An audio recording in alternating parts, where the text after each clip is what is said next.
శుభవార్త అండి సహోదరి సహోదరులారా, ఈ గ్రామ ప్రజలకు శుభవార్త. ప్రభువైన యేసుక్రీస్తు ఈ లోకమునందు ఈ విధముగా ప్రకటించి ఉన్నాడు. కాలము సంపూర్ణమై ఉన్నది, దేవుని రాజ్యము సమీపమై ఉన్నది. మారు మనసు పొంది రక్షణ సువార్తను నమ్ముడి. ప్రియులారా, మనుషుని రాజ్యము అంతమవుతున్నదని, దేవుని రాజ్యము రానై ఉన్నదని యేసుక్రీస్తు వారు స్పష్టం చేసి ఉన్నారు. ప్రియులారా, ఈ విధముగా చెప్పుచున్న యేసుక్రీస్తు ఎవరు అని మనము ఆలోచన చేస్తే, ప్రభు అయిన యేసుక్రీస్తు దేవుని శక్తియును దేవుని జ్ఞానంనై ఉన్నాడు అని బైబిల్ చెప్తుంది.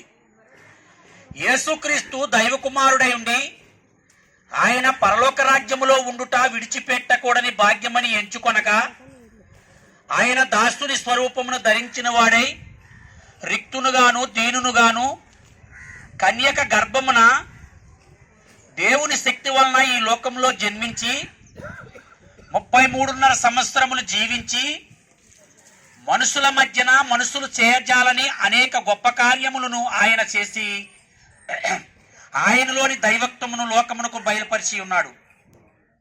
అయితే ప్రియులారా, తండ్రి అయిన దేవుడు క్రీస్తు పూర్వమే మొదటి శతాబ్దంలోనే తన ప్రవక్తలతోనూ సేవకులతోనూ పలికించి రాయించిన రీతిగా యేసు మన పాపములను పరిహరించుట కొరకే అన్యాయపు తీర్పును పొందినవాడే సిలువలో ఘోర శ్రమలను పొంది తనదైన పరిశుద్ధ రక్తమును మన కొరకే దారలు దారలుగా ఒలికించి ప్రభువైన యేసుక్రీస్తు శాపగ్రహిగా సిలువ మ్రానుపై మరణించి తిరిగి సజీవునిగా 3వ దినమున లేచెను.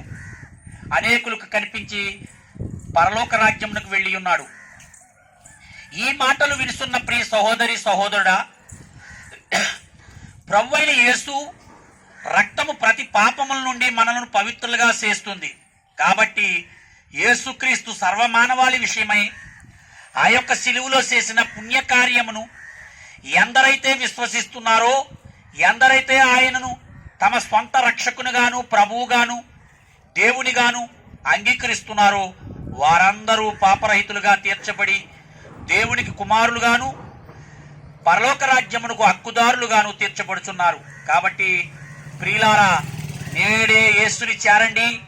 ఆయనిచ్చే పాపక్షమాపణను పొంది పునరుత్థానమును నిత్య జీవమును స్వతంత్రించుకొనవలసిందిగా కోరుచున్నాము. దేవుడు మిమ్మల్ని దీవించునుగాక. ఆమేన్.